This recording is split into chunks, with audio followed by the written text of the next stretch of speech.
So moving forward from high school, I remember you said that at one point you were about to get a scholarship to go play basketball in college, but then you decided to move instead to go for the military. Talk us to about that. I signed I signed to play basketball for Joliet Junior College. Mm. Uh, and then what I what I would call my blood brother, my father figure Skip, he had a son. We were very close at one point, and he was a year ahead of me. And so when I was graduating, he asked me what's my intentions after graduation. I said, no, I just signed to play basketball with Joliet Junior College. And so he talked me into joining the military. Wow. So I went to join the military, but I told my recruiter that no, when I told the coach that I'm joining the military, he kind of got irate and said, I can't do that because I signed a contract with him to play for him. And so he went back to the my recruiter made me understand, don't worry about it, we'll get you out of that. And so they worked a deal, got me out of it. And so I went to join the military. The condition was, of course, I can't play for the military, the Air Force Academy or anything or any other collegiate sport. But I was enlisting, so that was a non-issue. Mm.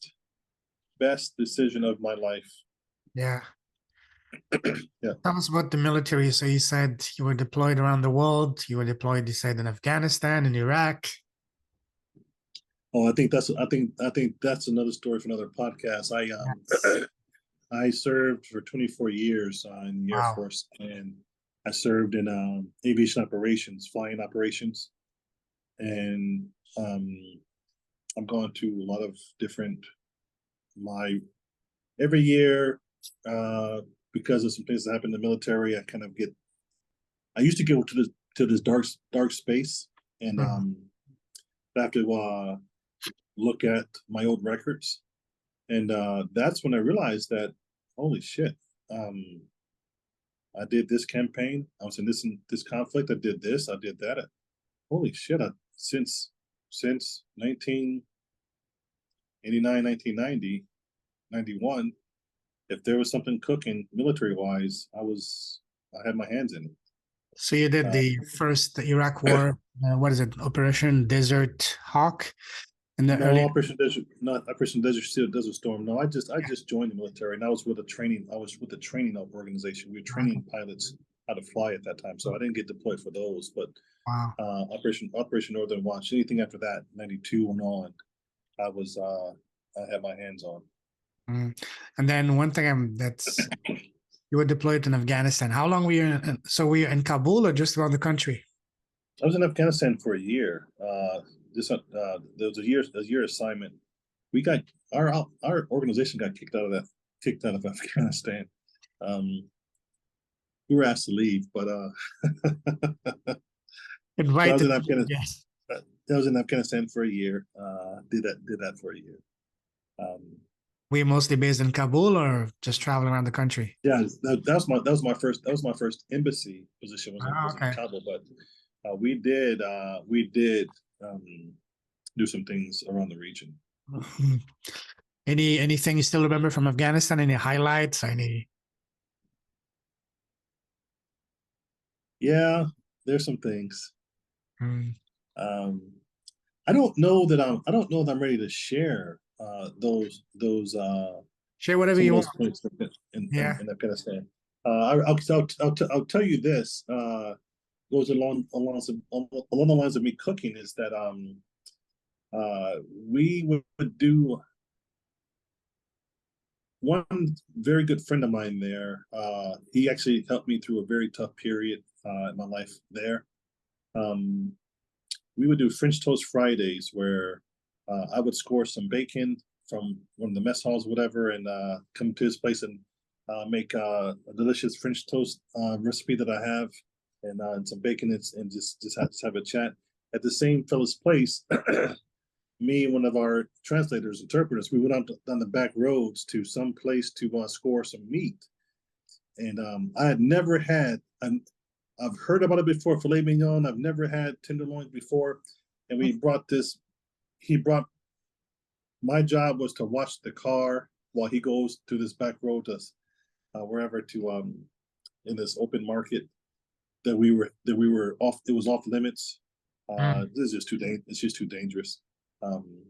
But my dumb asses went with them to get this tenderloin. He came back with a newspaper. He was gone for about not quite an hour, 45, 55 minutes. He was gone for a long time. And I was getting nervous. And he comes back with this newspaper rolled up and unrolls this log of meat. And I was able to slice it up and make 20, 25 thick medallions of tenderloin. And I grilled it up for the group back at the compound. So people still talk about, when they see me, they still talk about that tenderloin that I cooked that time in Afghanistan. You must have become quite popular in the group back then because of your cooking, eh? Cooking, and we've done some other things. Yeah. For what it was worth, I mean, for what it was worth, Afghanistan was probably the most one of the most rewarding jobs I've done in the military. In what way?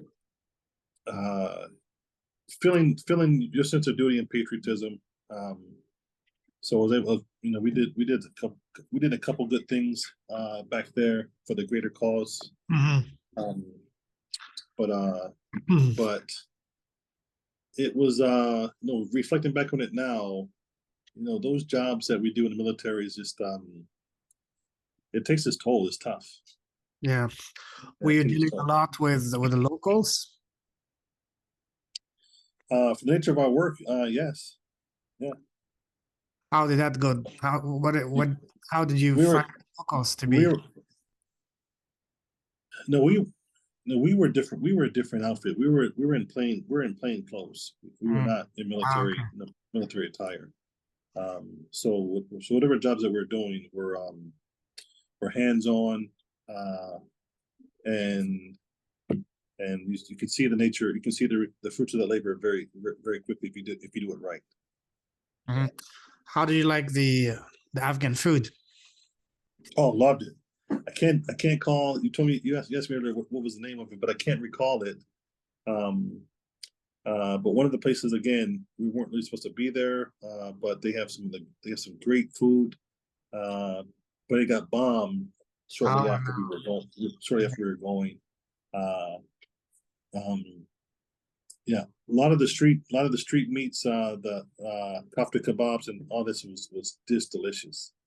Yeah, absolutely delicious. I have a homework.